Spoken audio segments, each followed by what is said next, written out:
ciri-ciri makhluk hidup. Ada yang bisa menyebutkan? Yang pertama itu apa? Yuk, ya. Tumbuhan. Bukan. Yang ada, misalnya yang sering kita lakukan setiap hari ya. Yuk. Iya. Bukan. Hewan. Bukan. Yang sering hidup sehari. Nah, itu yang pertama itu bernapas.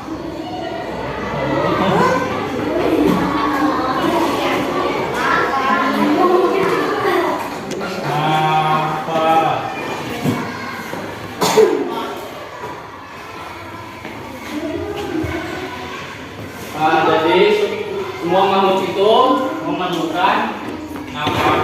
Bila nggak nafas ya bisa apa? Apabila makhluk hidup tidak bernafas, jangan.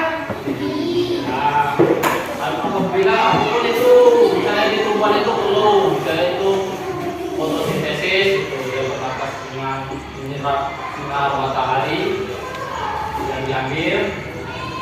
Itu kalau di hewan itu ya bernafas seperti kayak misalnya itu ikan bernafas dengan lidah.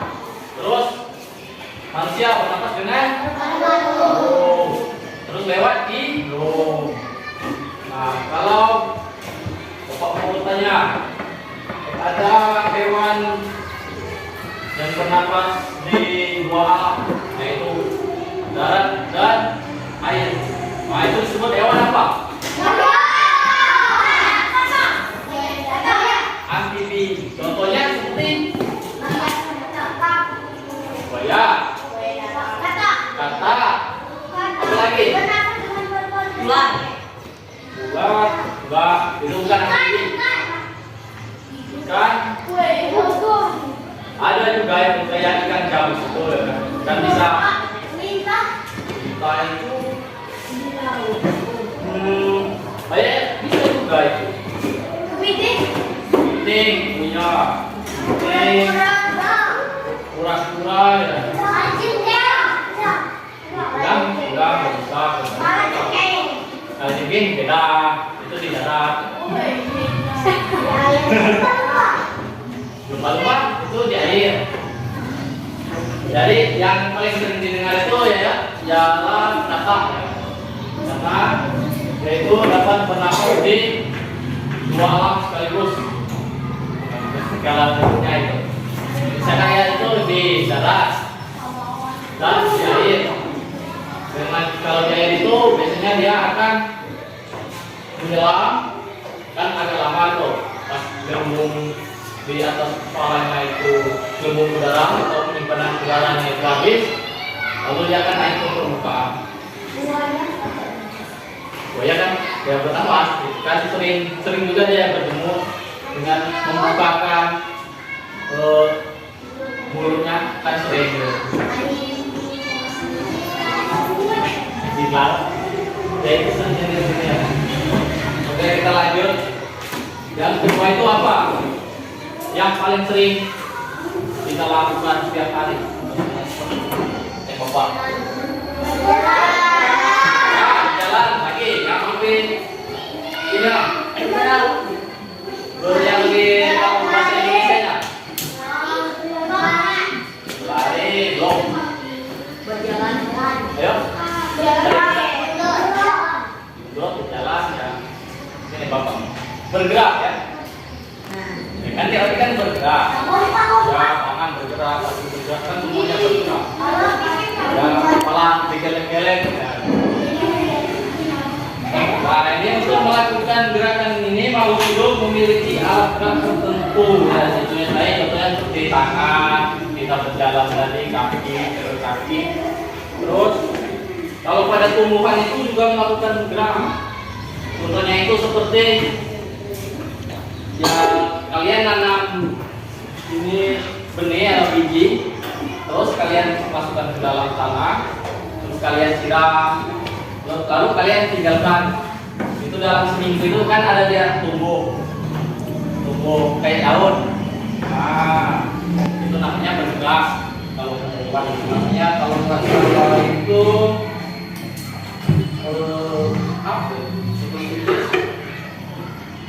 Oke, kita lanjut.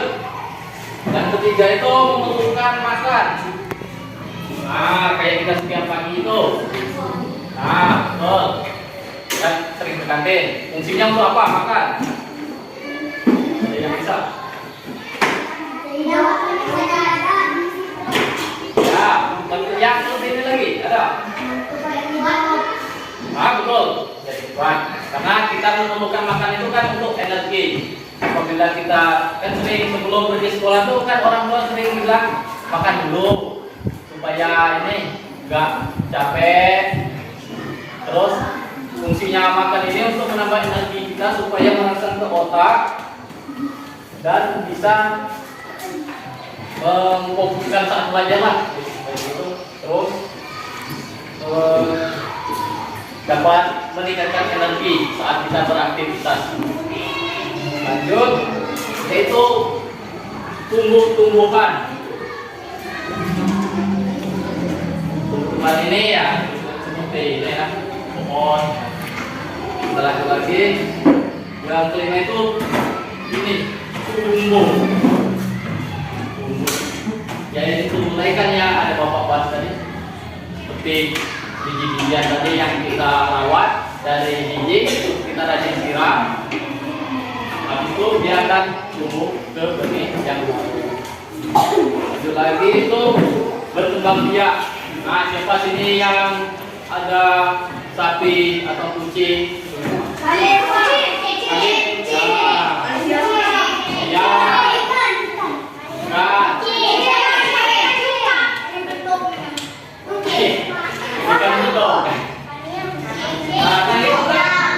Ada namanya berkembang biak kan. Kalau kucing itu kan beranak. Kalau ayam itu dengan cara apa?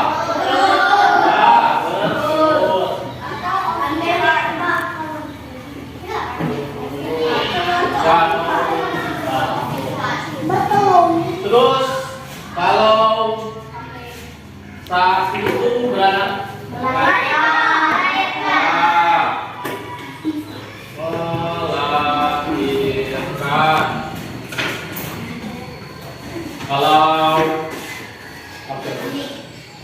kalau kambing itu kalau ini kata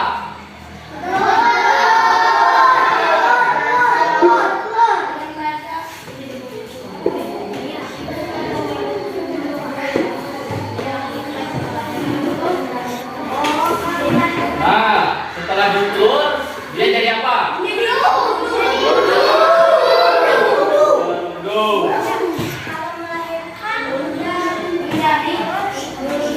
Duduk atau kecebong ya bahasa Indonesianya kecebong.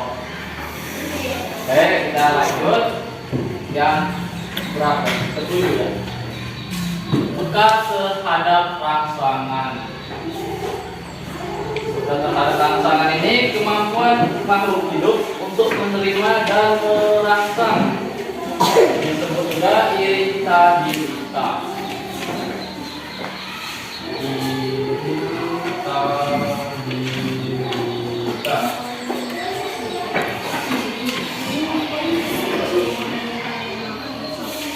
Ini biasanya terjadi pada kehidupan sehari-hari itu seperti saat kita merasakan makanan yang ada di lidah itu namanya merangsang. Kan ada biasanya manis. Kalau kita lagi sakit itu apa biasanya? Asin. Terus ada yang kalau lagi sariawan itu pedas mulut kan sering itu.